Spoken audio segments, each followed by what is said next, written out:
Okay, Assalamualaikum and very good afternoon to all. Welcome to our casual sessions of Sembrani 2.0, Heritage Around Us. So for today, we have two distinguished guests, um, which is Associate Professor Dr. Johan Effendi bin Ibrahim from UUM and also Encik Rosli Haji Noor from e-commerce Malaysia. Very experienced, both of them are very experienced people in their field. So tentatively for today, both of our panels will be given a talk for 20 minutes each. And then after that, we will open for the Q&A. So for our first speakers, Associate Professor Dr. Johan Effendi bin Ibrahim. He is Associate Professor in School of Tourism, Hospitality and Event Management, University Utara Malaysia. He received his PhD in Environmental and Development from University Kebangsaan Malaysia and his Masters of Science, Tourism Planning and Bachelor of Town and Regional Planning from University Technology Malaysia. Okay, being in academia for almost more than 20 years, Dr. Johan Effendi Ibrahim has been teaching and researching and writing in the areas of tourism management, tourism policies, tourism geography, tourism planning, especially on issue related to destinations developments of Malaysia. So for today, Dr. Johan will share with us on the whitewash heritage, the Gua Cendrawasih incidents and the cause of um, uninformed tourism. So we would like to welcome Dr. Johan. Dr. Johan, the screen is yours. Thank you. Okay, thank you very much.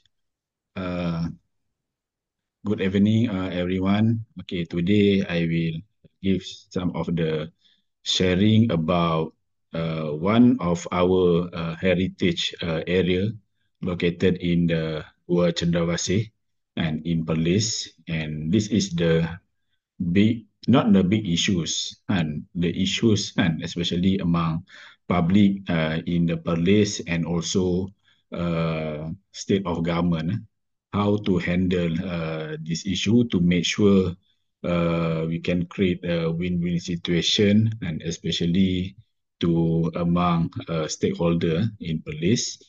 Okay, my topic is more to the impact of the tourism in the natural areas, case study, and in the case study in the Cendrawasih cave, okay, in Perlis.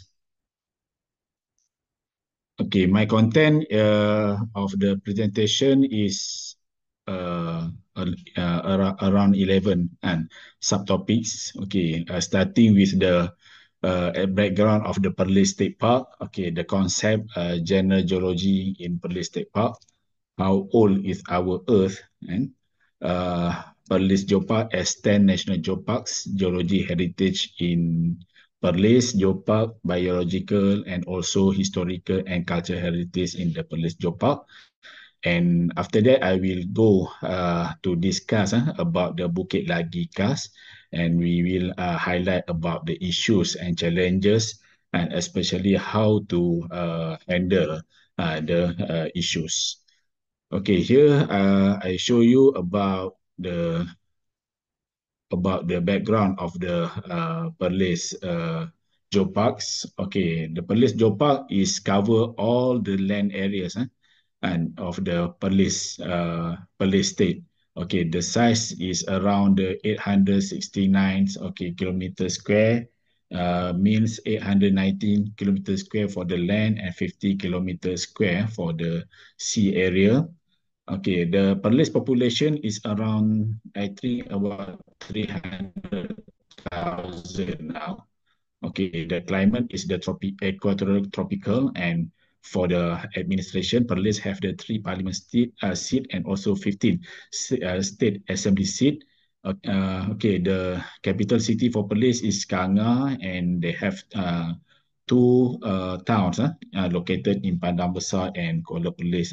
I think for the Perlis, all of us know about this state, and a lot of the people, especially tourists, like and visit Perlis to go to the Padang Besar and buying some of the Thailand's products. Okay, and after that, okay, they go back. Okay, traveling to Perlis is like entering an area full of the geological beauty and open safari. Okay, the geosite in Perlis were originally located tourism center but have elevated into international level. For the local tourism center, example like Gua Klam.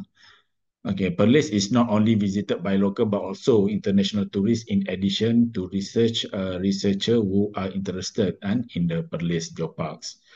Okay, Perlis state government take great care of the state ecosystem and always open to receiving tourists who want to increase their knowledge, especially the edu tourism. Okay, tourists can enjoy the beauty of the state and state of Perlis and stimulously take care of the environment and state treasure. And Perlis has a very high tourism prospect, and most tourists will visit Perlis again. In year 2023, Perlis received around 4 million number of tourists.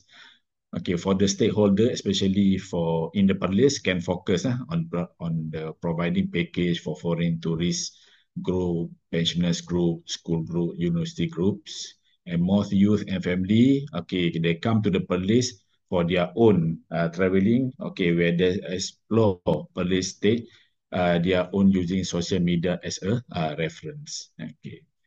Okay, now, okay, just to share about the concept. When we talk about the geoparks, okay, we must know about the concept including or related with the geoparks.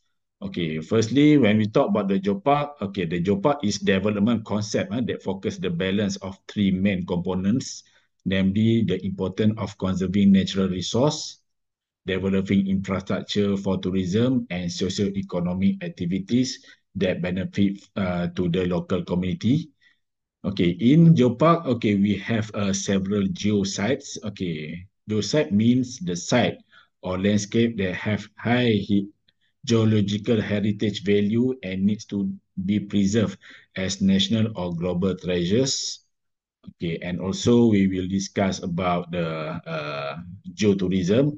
It is the tourism activity that is more specific to physical natural resources, namely geological resource and landscape. Okay, and here is the what we call the geology in Perlis geoparks. Okay, in Perlis geopark, okay, we have 7 types of the rocks and the geology age. Okay, the oldest is the Machincang. Okay, the age is from 541 to the 485 million years, and the youngest is the alluvium. Alluvium is cover 1/3 and of the Perlis land, and they're doing the what we call the paddy field there. Okay, and the geology age is around 2.6 million years. Million years. Okay. Okay, and here is about the age of our Earth. Okay, some of the people quite hard to understand about when we talk about the geology and so on. And I think these figures can show how to know about the geological features and also an age and for our Earth. Okay, in Perlis, okay, the oldest is the oldest is the Cambrian, 452. Okay. And for the youngest is around in the Pliocene or the Pleistocene. Okay. Around 5.3 to the 1.8 billion years ago. Okay. And here is just to mention about how the Perlis got the Perlis Geopark status. Okay, the aspiring police Jopa elevation session, okay, toward national rating starting from the 4th until 7th September 2023. Okay, on 9 November 2023, okay, certified as the 10 National Geoparks, official announcement of the police Geopark in the 7 March 2024, last year. Okay, and every state park, no, every Geopark have the own logo, and here is the official logo we using for the Perlis Geopark. Okay, and every what we call every colors, okay, have their meanings. Okay, example like, okay, the geological value of the Chuping Formation, okay, Bukit Cabang and Gastropod fossil. Okay, the green color of the word Perlis Jopa emphasize the importance of caring and for the conserving the environment. Okay, the word past and present describe the condition and transition of the geological time and the heritage found in the Perlis Jopa. Okay, this is the what we call the means for every colors and words and for the Perlis Jopa logo. Okay, in the Perlis Jopa, we have three type of the heritage. Okay, firstly about the geology heritage, and in the Perlis Geoparks, okay, we have 23 geosites. Okay, and our discussion more to the Bukit Lagi is the first geosite located and near in Kangang Perlis. Okay, secondly is about the biological heritage in Perlis Jopa. Okay, we have around eight sites for the biological. Okay, and after that, okay, we have the historical and cultural heritage and in the Perlis Geopark, yes, around 12 places or site and for the historical and cultural sites. Okay, and here is the Banyak apa dia? Ha? Bukit Lagi Banyak bang. Boleh. Bukit Lagi Bukit tadi tu. Lagi Kars. Okay, Bukit Lagi Kars. Okay, one of the geosite located in the Kanga city. Kanga is the capital city for the Perlis. Okay, surrounding of the area is the developed areas. The housing scheme. Okay, the shopping areas. Okay, and the shop house and so on. Okay, uh, and here is the picture show about the Bukit Lagi Kars here. This is the cave of the Gua Cendrawasih. Okay, what is the unique of the Bukit Lagi Kars? Okay, Bukit Lagi Kars is the 2 kilometer long Kars Ridge. Okay, north-south direction.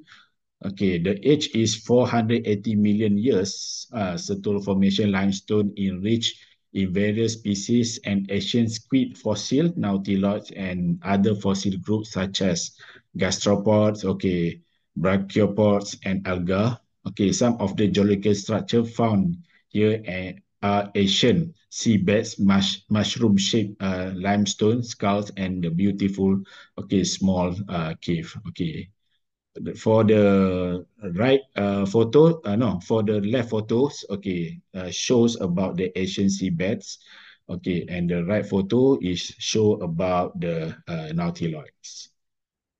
Okay, starting, I think after Hari Raya Puasa this year, okay, the public start to raise the issues about the Gua Cendrawasih. Okay, they put in the social media and so on.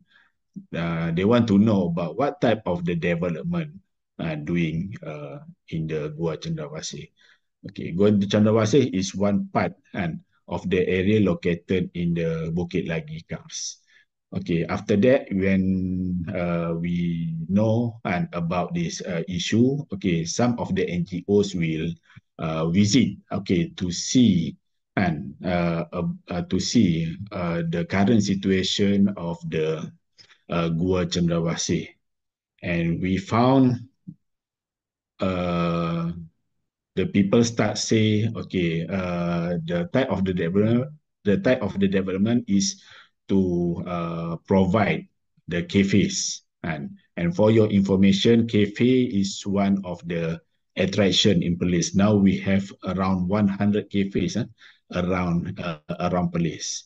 And the stakeholders see, okay, they want to what we call to provide some of the uniqueness, the differences of the cafes. Okay, they want to develop the cafes and inside the cave.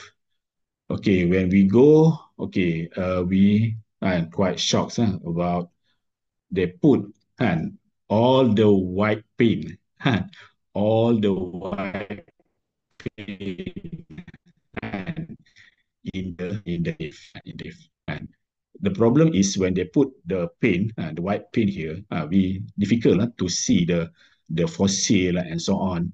Okay, means the geological features, especially and in the Gua Cendrawasih. And this issue, okay, is become hot when the people, the public, okay, put and in the social media and Facebook, Instagram, and so on, okay, uh, uh, raise about this issue, okay, and after that, the local authority and the state government, okay, try to give some of the solution, okay, how to make sure, okay, to solve this problem. Okay, from this situation we can see, okay, we can find, okay, some of the challenges, because we know the concept of the Jopak in Malaysia is still new, starting from the Langkawi from the 2007. Okay, after that, Jerai Jopaks, and now we have, I think, around 12 and Jopaks in Malaysia. Okay, the first challenges is about the sustainability of the Jopak concept. Okay, benefit versus protection versus political power. How to balance this? How to balance this? Because this issue now is quite hot, but the government try, okay, to get some of the win-win situation, okay, to solve this problem. Okay, secondly is how to manage the job site, okay, tourist activity follows the guideline and also the regulation. And this is very important. Okay, because when we talk about the Joe Park, okay, a lot of the people don't know about this concept. Okay, and this is for us very challenging to give the understanding to the public uh, about this concept. Okay, number three is awareness among stakeholder. Okay, about Jopak concept. I think for the some of the people, example like NGOs and so on, they know about this concept. But for the publics, and especially for the children, okay, for the student, okay, for the local people and so on, they don't know. And must means and a lot of the work must to do and to make sure they know and they understand the concept of the Jopax. Okay, and the last one is the coordination between government agency, okay, especially on the Jopac committee to ensure all the guidelines and development procedure is followed. Okay, some the issue is, okay, the government agencies start to blame each others, okay, because they don't know, okay, is it this project follows any guideline and so on. And we heard, okay, the state government will do some of the discussion between agencies, okay, to find the best solution, okay, to solve about the Gua Cendrawasih. Because this issue is happen because the development is inside of the Joe sites and inside of the Joe site. Okay, I think that's all for me and for my explanation and also my sharing about the Gua Cendrawasih. Okay, thank you very much. Okay. Thank you, Associate Professor Dr. Johan. So we will open the discussions after our second speakers, Encik Rosli. So for the next speakers, we have Encik Rosli Hajino. He will talk about our story, our Straits, empowering the multi-ethnic Straits communities in tourism future. Let me briefly read the biography of Encik Rosli. Okay, Rosli Noor is the Malaysian professional with a degree in architecture and conservation from UTM and attended advanced training in heritage management from Ritsumkan Universities and United Nations Institute for Training and Research in Hiroshima, Japan. He has co-authored UNESCO World Heritage UNESCO World Heritage Nomination Dossier for Malacca Historic City, Lenggong Valley, and Niah Cave Archaeological Site. Rosli has held prominent roles, including Director of the Malacca World Heritage Office and Penang State Heritage Commissioner, overseeing heritage conservations and community-based tourism project. So his expertise includes drafting heritage legislations, managing conservation projects, and training professionals in heritage conservation. He is an active member of E-Commerce Malaysia. So I would like to welcome Encik Rosli Haji Noor to share his stories on the peranakan, if I'm not mistaken. Encik Thank Rosli. you very much, Dr. Rahaya and E-Commerce Malaysia. Yeah. Boleh? Okay. So this is the topic given to me, but it's almost impossible for me to cover the topic on empowering sustainabilities or impact, tourism impact on local community. I just share with you the stories of my family in Malacca. The story of Melayu Selat. This is the name given by anthropologist and historian. Melayu Selat refers to Melaka-born peranakan.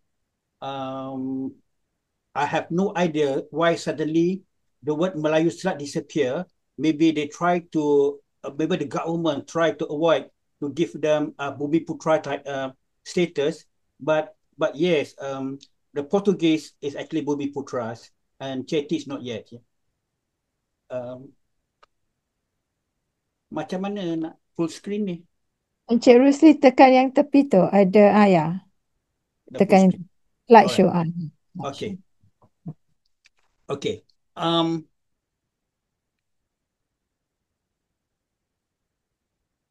So the Selat Malacca, Malacca actually was the only city along the Strait of Malacca. That's why during the Sultanate period, Malacca prospered quickly. Within 100 years, Malacca already an important cities along the strait, because Malacca was the only city along the strait from Aceh to Singapore. Singapore was not there yet, yeah. So that's why Malacca was so important along the strait. And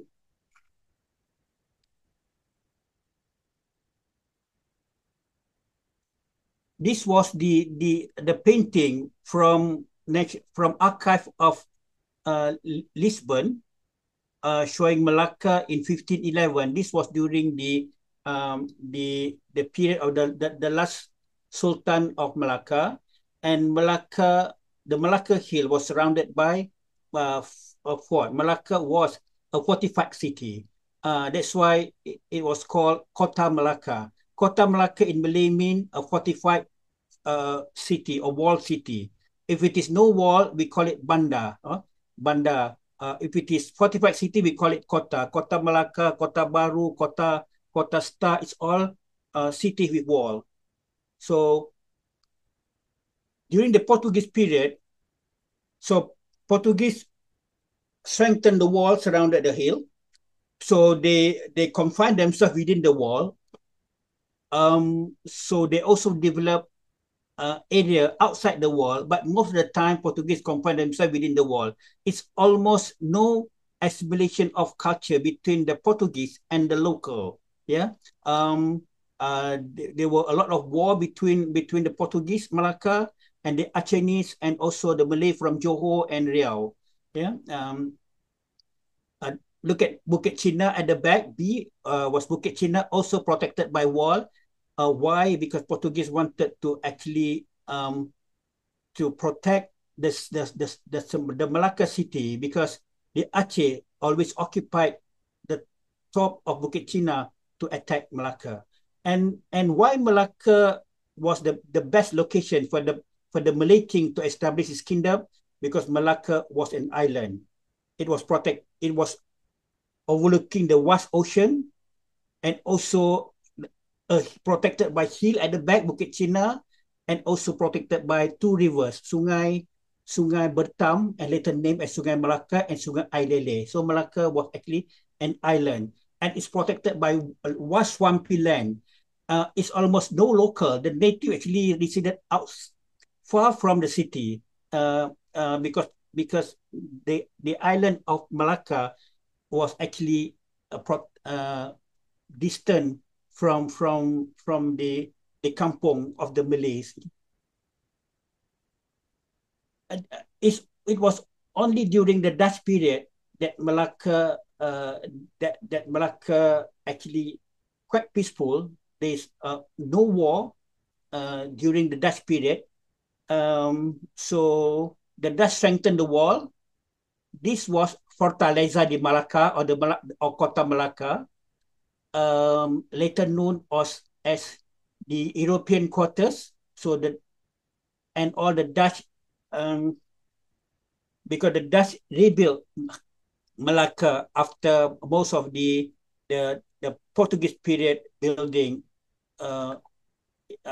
was actually badly damaged during the war between the Dutch, Johor, and also the Portuguese. The Malacca River and area across the river was actually the Asian quarters. So the Dutch was actually the first, not really the Dutch, the VOC company, the Dutch company was the first colonial master who built residential area of their own people outside the wall, outside Fortaleza de Malacca or Kota Malacca. So this was Herenstraat and Jonkerstraat, and later known on the map as Kampung Belanda. Kampung Belanda for the Dutch people only, and Kampung Kling here for the Indian. So we have Indian masjid here, Masjid Kampung Kling, and also Hindu temple, Sri Poyata Vinayagar Murti temple here next to each other. And Kampung China on this side, different street occupied by different Chinese clan, Hokkien, Teochew, Hakka, Cantonese, and Kampung Melayu, Kampung Jawi here. Jawi is Melayu Arab, Jawi, and we have Malay Mosque of Kampung Hulu here, and Jalan Portugis, Kampung Serani here, Kampung Portugis, or the Portuguese people here. Now it is Jalan Portugis. And Kampung Jawa across the river. So all protected by wall, stone wall here, while both Chinese and the Javanese of East Indies or Indonesia now actually work in the Malacca river port. The sea of Malacca on one side, the river of Malacca on the other side, and also this area in Tengkera also protected by wall and moat here. And with one gateway known as Tengkera Gateway here, built by the Portuguese. Who are these Melayu Selat or the Strait Malays? So remember this map, and here now. This was Kota Malacca or Fortaleza de Malacca, the wall gone in 1806. The European quarters on one side, the Malacca River, Kampung Belanda here, Herenstraat and Jonkerstraat, Kampung Kling here,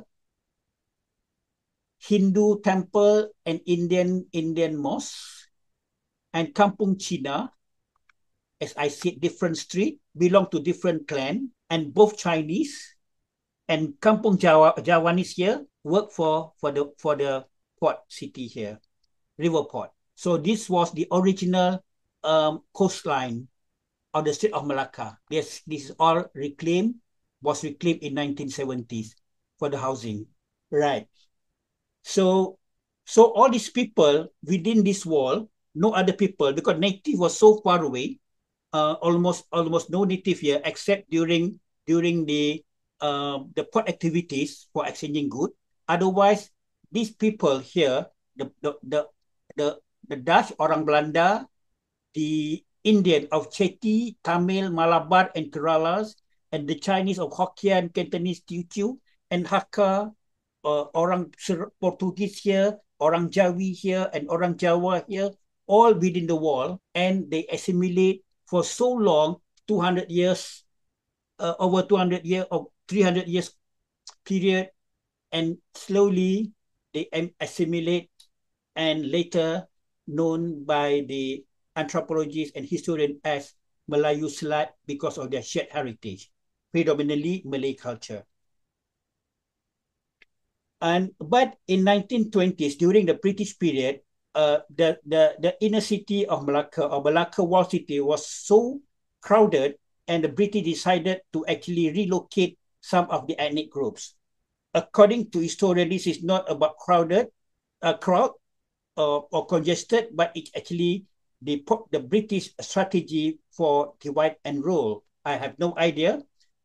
So all of these Chetty and Indian from Kampung Kling resettled to Kampung Gajah Berang, some 3 kilometers away from here, Gajah Berang. And the Javanese, they moved upstream to Kampung Moten. And why Kampung Moten now is very interesting. Why? Because most of the houses, the Malay houses in Kampung Moten, is actually older than the kampung itself, because they dismantled all the timber houses from Kampung Jawa here and rebuilt their houses in Kampung Moten. And the Portuguese from here, from Jalan Portuguese, were resettled to Ujung Pasir because they were fishermen. Now the Malays remain there, mostly Jawi remain here at Kampung Ketek. This was where Munshi Abdullah was born, and okay, and some of the poorer Baba also resettled to Kampung Baba Pekan in Paya Rumput now. So we have Baba Banda, a much richer Baba here, and also Baba Kampung, which is mostly the farmers. Yeah, they were also resettled in Kampung Paya Rumput. So let's see. So this was where all the people was here during the Dutch period for over 300 years, and in 1920s they were resettled here at Kampung Chetty for the Indian Chetty, and Kampung Moten of Kampung Jawa here moved to here, and also the Serani from here to Kampung Portuguese, and some of the Babas moved further inward to Paya Rumput, known as Baba Kampung now. So what is left in the inner city of Malacca, now known as Malacca World Heritage Site, the people gone, except the Babas and the Chinese. But the cultural symbol of all these ethnic groups, like the Malay, Jawi, Chetty, Indian Muslim, the Serani, or the Portuguese, their cultural symbols still remain there. Yeah, the masjid, Kampung Hulu, masjid Kampung Kling here, the Kuil Poyata Vinayagar Murti Temple, and the Chinese temple, and also the Catholic Church of the Portuguese remain there. And that's why all of the important religious festival in Malacca still begins at the religious building within the old town, although the people is actually already now outside the inner cities. Festival like the Hokkien Wangkang Festival also begin from the inner cities. The Thaipusam Festival from the Chetty Temple in Kampung Kling, and etc. And outside the inner city, like Kampung Moten, for example, the intangible cultural heritage survive. Although their physical heritage, like the houses, the temples, the masjid, all left in the inner cities, but at their new settlement, the intangible cultural heritage, the silat, pantun, music, and dance survive. This is one of the wedding event in Kampung Moten. Look at the costume of the bride and groom. This was joget lambak, and the baba and citi almost identical. The nyonyas here and the citis also wearing we call it kebaya Bandung, and the citis youth and the citis elders. But for citis and Indian, they also similar because they share the same religion, Hindu religion. Whether they are Tamil or Chiti, they actually will go to same temple. But the difference will be, look at this. This is mango leaf on top of their main entrance. If it is like this, jarang-jarang this show Tamil house. Kalau rapat-rapat like this is Chetty house. That's the only difference. But for Chetty's house or Hindu or Tamil house, they will have this mandapam, the platform at their house front. We call it pangkin, to welcome the guests or anyone outsiders who can actually overnight at their house. Yeah. So what happened to the Melayu, the native Malay and Jawa? These are all originally Javanese from Kampung Jawa, but now they call themselves Malay. Like I said yesterday, all these houses were transported from Kampung Jawa downstream by boat to this Kampung Moten and reconstruct. That's why if we go to Kampung Jawa now, somewhere near the Little India, Kampung Jawa, we can still see the stump and also the stone steps of the houses remain there because they can't actually move those all concrete to this side. So all Rumah Malaka except Rumah Limas for the Penghulu. So Kampung Moten, the typical Malacca house, and Baba and Nyonya, peranakan Cina. Originally, this area was Kampung Belanda, Herenstraat, and Jonkerstraat. But after the Dutch left in 1795,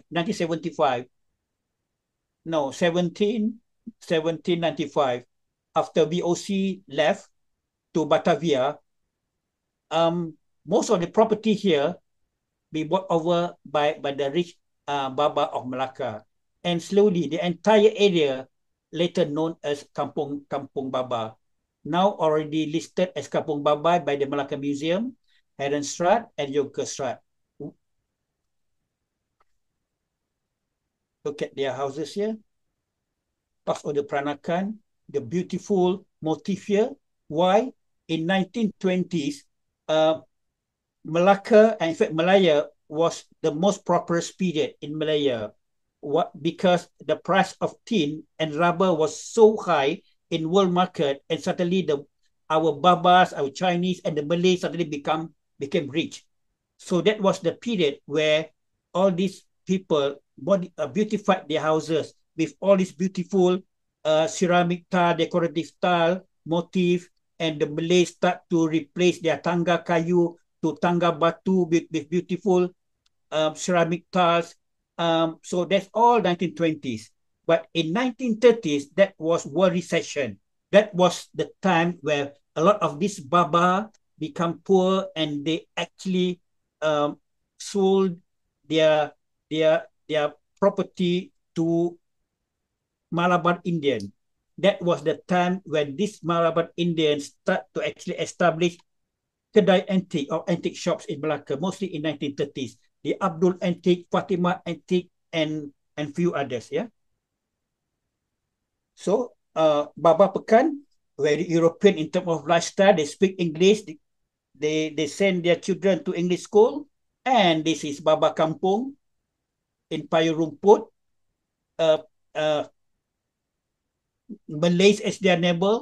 Their neighbors, so Baba Kampung is actually actually there are more Malays than many other Babas.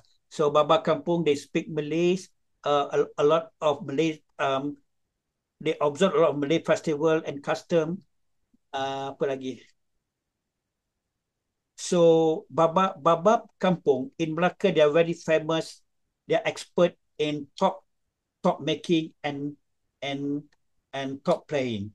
In 1930, where we need to send participants for top spinning competition in Malaysia, mostly Baba will represent Melaka. Peranakan India, okay, we skip this.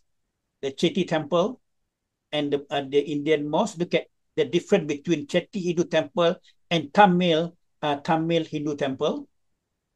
The Chetty, when we welcome Professor David Lung, who was e-commerce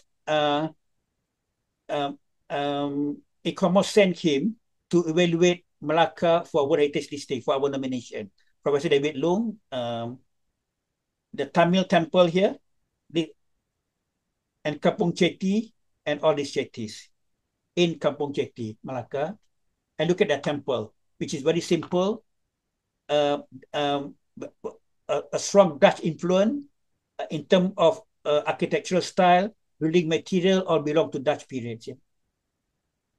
And the Portuguese anthropologists and historians did not include Portuguese as Melayu Selat, because the Portuguese or the Serani, they married among themselves. There is no Malay blood. The Melayu Selat, actually, we only include the Jawi or the Malay Arab or Malay Indian, Chetty, Indian Malay, and the Baba, the Chinese Malay, and who else? Yeah, that's it. According to Professor Khoo Kay Kim, even until 1940s and 50s, the Baba parents in Melaka still bring in young Batak girls from North Sumatra to be their daughter-in-law, yeah, to marry their sons in Melaka. And that's why a lot of these Babas have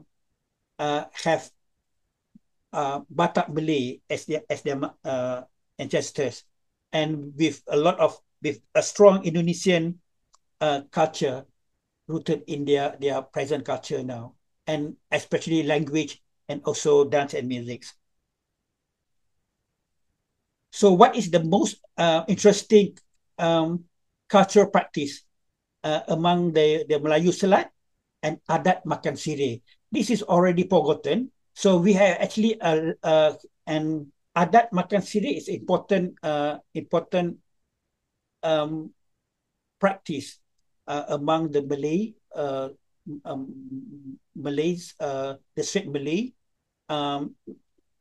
for wedding, to welcome guests to our homes, and etc. Even this is an important local history in Melaka, how this white building of Stadthaus belonged to the Dutch became red during the British period. Is all because the entire white wall was stained with betel nut when they spit the liquid to the wall and drain.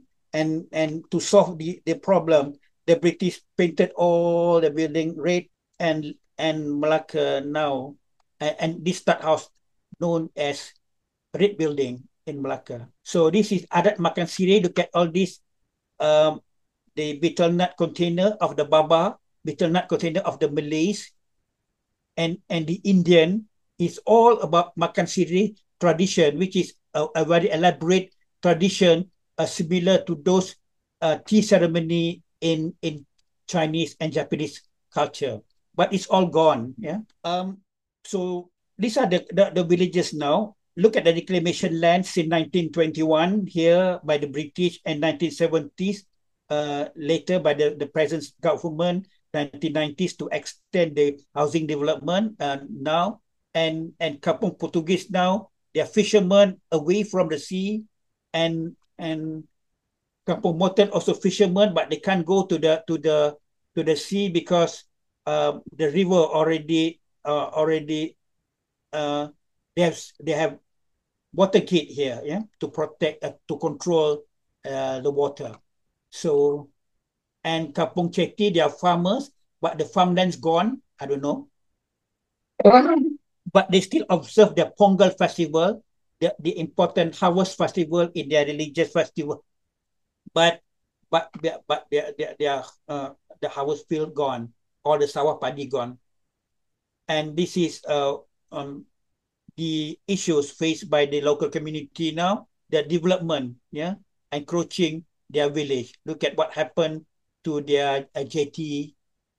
This is development surrounding Kampung Moten, development in Kampung Chetty. Is all because the kampung now located in the middle of the cities, and the land value is so high.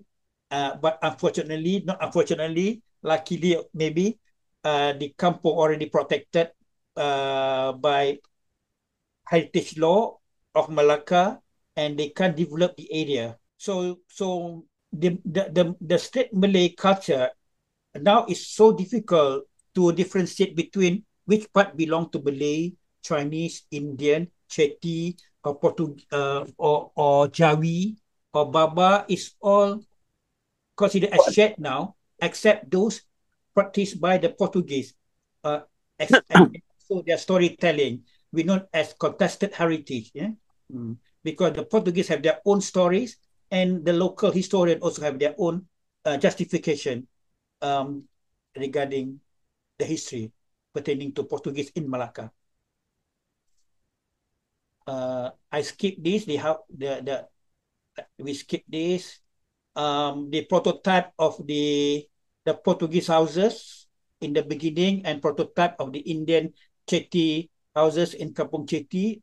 Some remain until today and protected as heritage building by the museum, and that's it.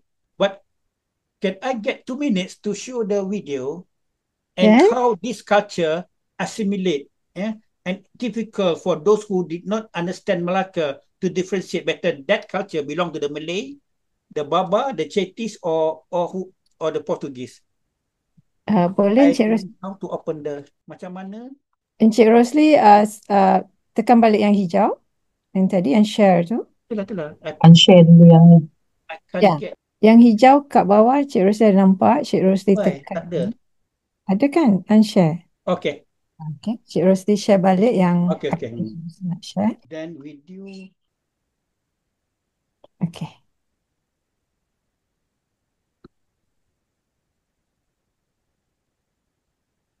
Suara yang Encik Rosli sound tak Tak ada. dengar. Tak ada suara. That's why. Yang bawah tu ke? Mine is 100%. Yang bawah tu. Ini dah 100% voice Intan, yang kat tepi tu. Never mind. This is Nyonyas, and the other video, Nyonyas, and the other Chettis. The old Chetty and the young Chetty. For Chettis, please observe their features. They have Chinese, Malays, and Indian features depending on their parents or their ancestors. Right. But they are all Chettis. Except those yang pakai tudung, they are Muslim Chettis. That's the only difference. But they are all Chettis of Malacca. So, tengok video. Ya. The Chettis of Malacca. That was during the wedding. Yeah.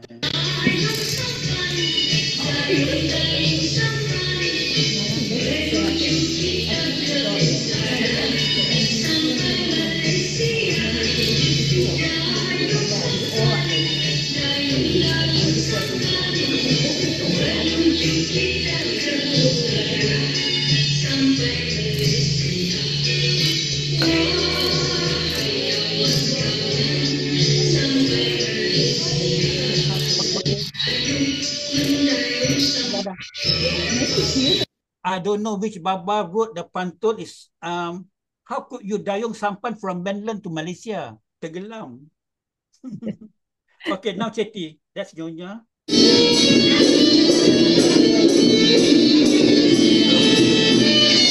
Ai lipat-lipat dibuat roti. Ai nak makan pagi hari. Lipat-lipat dibuat roti. Nak makan pagi hari. Ane mame bagi kampung cuti sayang. Malam orang boleh menari. Memang bagi kampung cuti sayang. Malam orang boleh menari.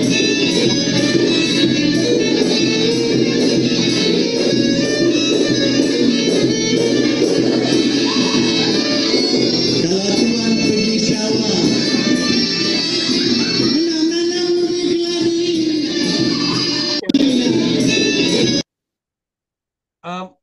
Dondang Sayang is UNESCO Intangible Cultural Heritage. That's why in Melaka, we always have Dondang Sayang every time when we have wedding, either Malay wedding or Baba wedding or Chetty wedding like just now.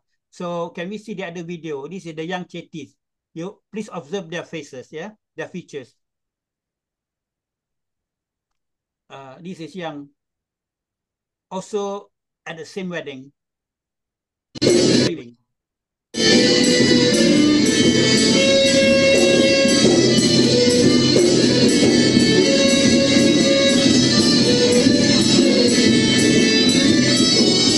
Kalau tidak kerana bulan, tidaklah tidak terbit pagi. Kalau sayang terbit pagi. Kalau tidak kenali kau, kenali kawan-kawan, saya tidak datang kemari. Kalau sayang datang kemari.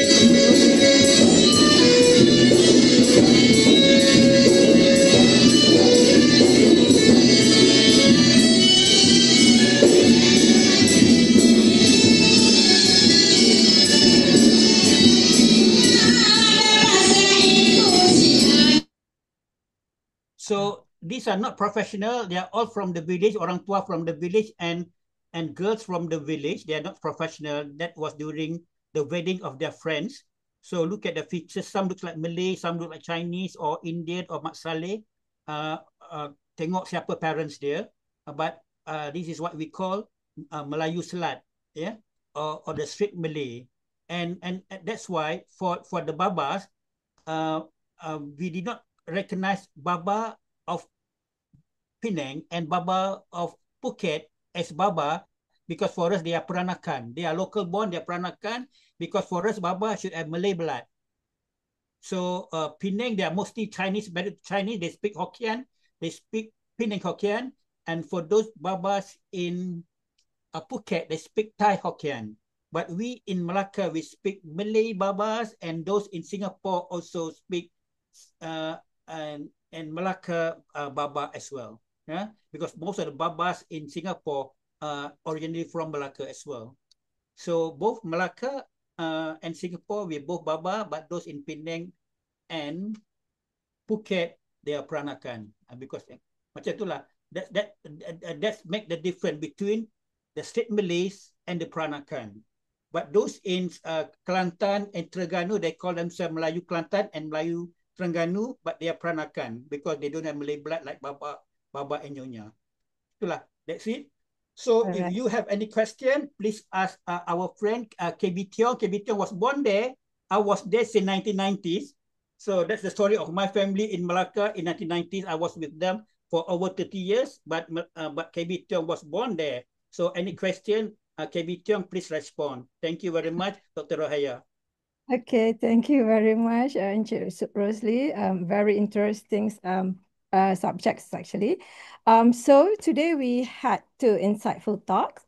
Just now, Encik Rosli addressed on the disappearance of Melayu Selat, shedding lights on the cultural and historical shift that affecting it's relevant in the contemporary contemporary discourse. So Encik Rosli also emphasized on the challenge on preserving such terminologies in the evolving society, Melayu Selat.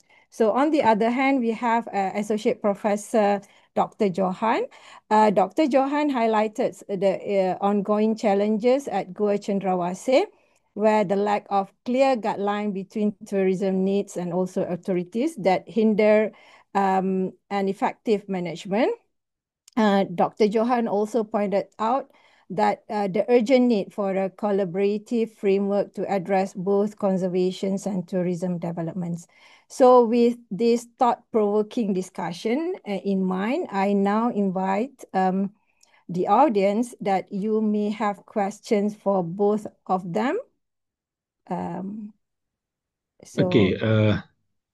okay, I want to respond in the chatting box from the Mr. Anthony T. And there seem to be encroachment in Gua Cendrawasih that is illegal. May I know the factor that caused this encroachment? Okay, thank you.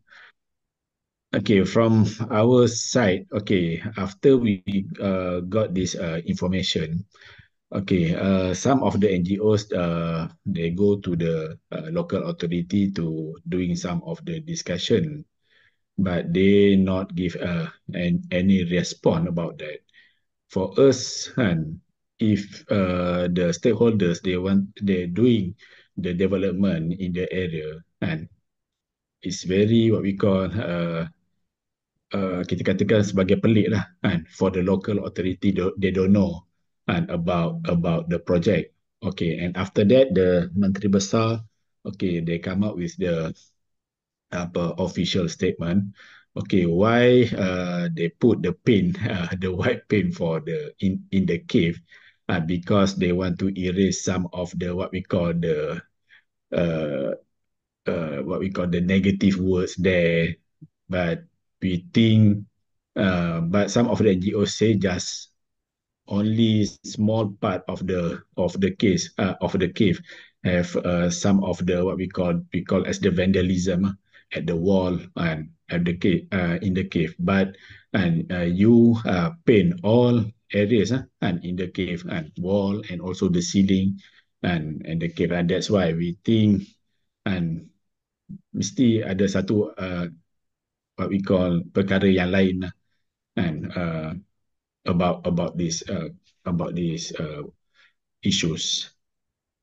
Okay, and okay, Razia from the Puncak Alam. Okay, is there a design buffer zone at Bukit Lagi to control development and protect the natural and cultural landscape? Okay, what is the current number of visitors to Bukit Lagi? And there any measure in place to manage tourist flow sustainability? Okay, for the buffer zones, okay, I think this information is come from the agencies like the like the Department of Mineral and Geoscience. I think they not gazetted or put any buffer zones and for the Bukit Lagi, and that's why I think some of the unclear situation, and no we not have any what we call the specific guidelines okay, to control the development, especially in the geosite. Okay, the current number, okay, we not have any number of visitors visit to Bukit Lagi. Okay, surrounding of the Bukit Lagi is more to the playground and just Kanga. People just go there for doing the recreational activities and only. Okay, thank you, Dr. Johan. Dr. Razia also have questions to Encik Rosli. Encik Rosli, what are the current threats facing the cultural identity of multi-ethnic Straits communities, especially in the context of tourism development? Thank you, Dr. Razia of UiTM Puncak Alam. Current threat facing the cultural identity of the Strait Malay. Actually, not so much of threats, this community, especially the Malays or Kampung Moten and the Chettis and Portuguese, they're mostly poor people. They are until 1990s, tourism has empowered this community and give opportunities for them to directly participate in a lot of tourism activities, especially to empower the women and youth. They have involved a lot in cultural performances, especially the young women, and also most of these cafe club in hotels in Melaka invite them to perform, and also the government of Melaka actually has gazetted their kampung as heritage area protected by the law, and they have budget, although not much, to actually to beautify their kampung, and that was when a lot of tourists start to come to their village, and that was also when the village people start to open kiosks to welcome tourists, etc. And a few of them became tourist guide, local guide. I mean, to bring tourists around their village. So at this moment, I would say it's not threat, but a lot of opportunities for them in terms of tourism opportunities in Melaka. Yeah. Thank you.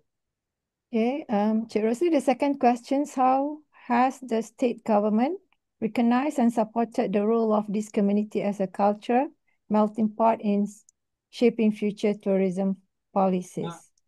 Yeah, all these people, the state Malay, they have a lot of support, especially from the Ministry of Tourism and Malacca Tourism. They were given grant to actually to organize training for the young people to perform dance and music, and also a lot of activities for the women to actually to prepare cookies and kuih, and they start to community like the Portuguese start to have classes for their children to teach Kristang, the old Portuguese language, because most of their children now only speak English at home. So they start to actually have afternoon, evening class to teach Portuguese language or Kristang for their children. So I would say it's becoming better, although it's slow. A lot of support from the state government and also Ministry of Tourism. The only issues is actually about the reclamation land. They always have issues between the developers and the local fishermen. That's actually different issues. Thank you. Okay, I think it's also answer Mr. Sanjeev Vijayan question. So we go to next questions on the from Mr. Anthony. What are the challenges of preserving the intangible cultural heritage of multi-ethnic Straits communities? Okay. What is the challenges preserving? Cik Rosli. Huh? Which one? Young Anthony T from Mr. Anthony T. Oh, okay.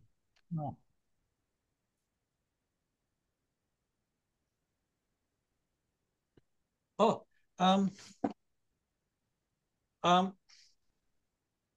maybe not many people knows that Melaka took almost 20 years to prepare the cities and the people for World Heritage status. We worked since 1993. So we have submitted the dossier 3 times.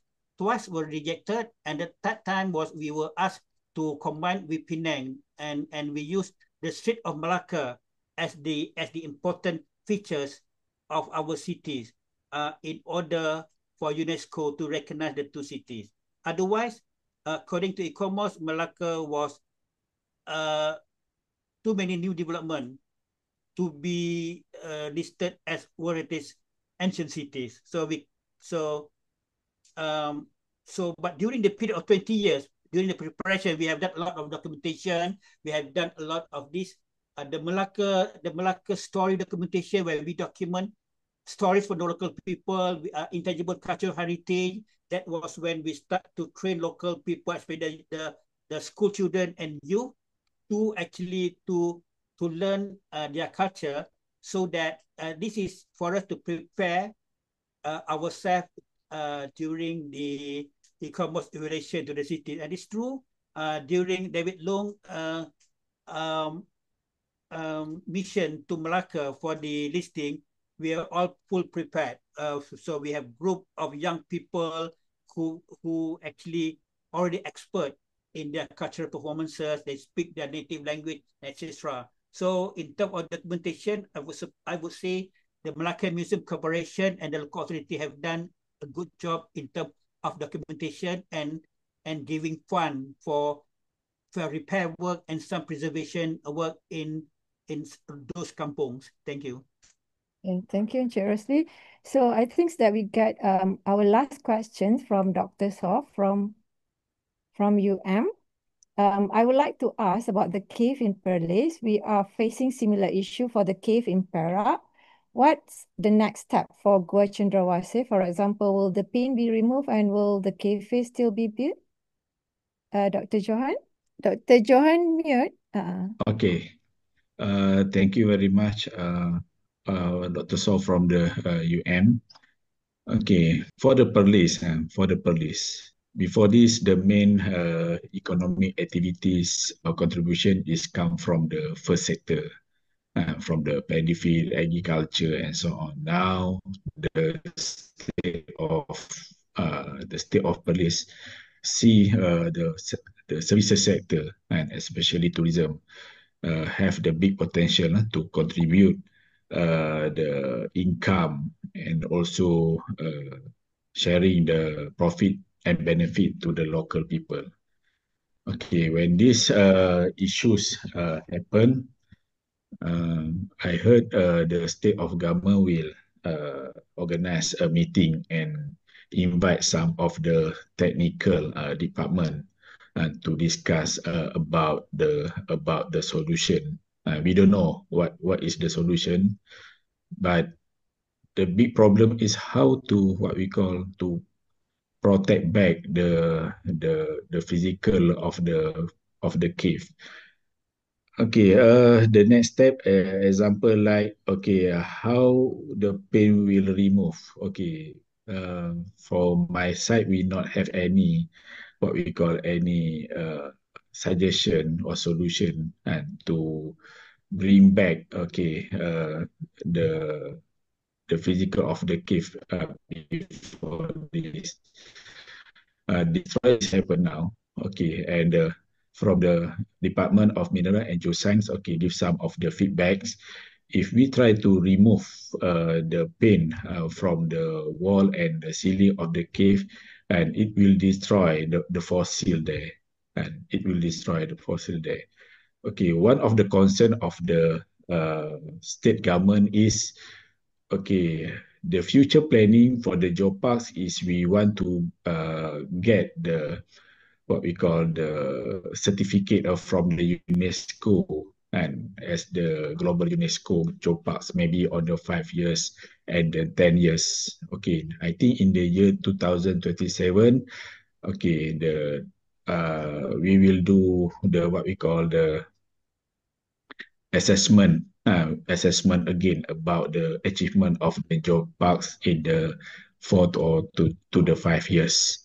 Okay, and state government also know, okay, about the assessment and try to discuss with the technical department and maybe with the local authority and also the another federal department have the relation with the geoparks to come up with the solutions how to make sure, okay, the state policy or planning, especially to become the global UNESCO geoparks for the Perlis and in the future. Okay, thank you very much. Okay, thank you, Doctor. Last question Encik Rosli daripada Xuan Hui. Is the multi-ethnic Straits communities written in the Malaysian school history textbook? Yes, Yes, true, but they were lumped as Peranakan of Malaysia.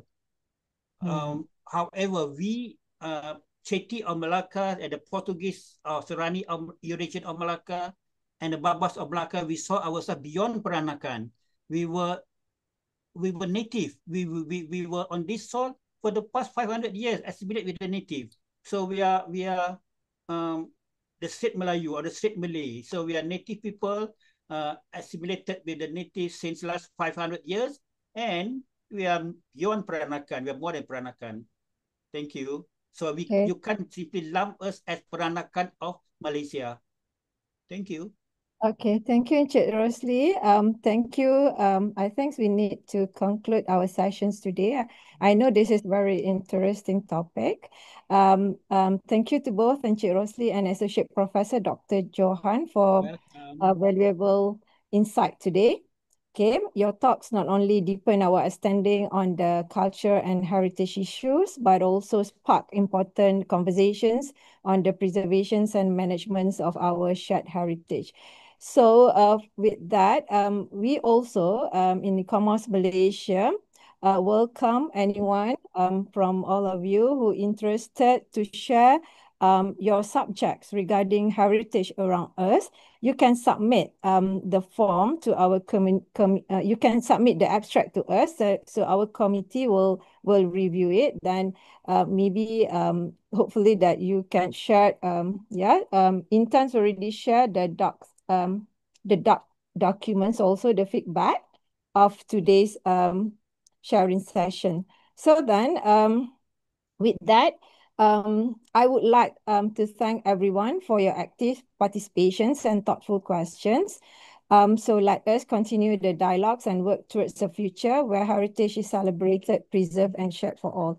Before that, can I request every one of us to on the video, and then we can capture group photo? Group photos for the group. Who is this Heritage Conservation Society? Mawin Tejeda, show your face. Kejap, saya kena remove. Okay. Intan ke yang akan ambil gambar, Intan? Yes, saya. Okay. 1, 2, 3. Dah semua buka ke? Dah kan? Sekejap. 1, 2, 3.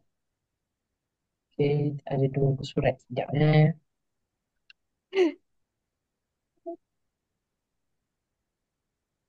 Okay, another one. Page 2. 1, 2, 3. Okay. All right. So thank you, everybody. I look forward to see all of you in our next Sobrani 2.0 on the 25th of June. The next sessions with Dr. Ching Ling regarding about the heritage conservations also. Okay, see you. Bye. Thank you, Encik Rosli. Thank you, Doctor. Okay, bye.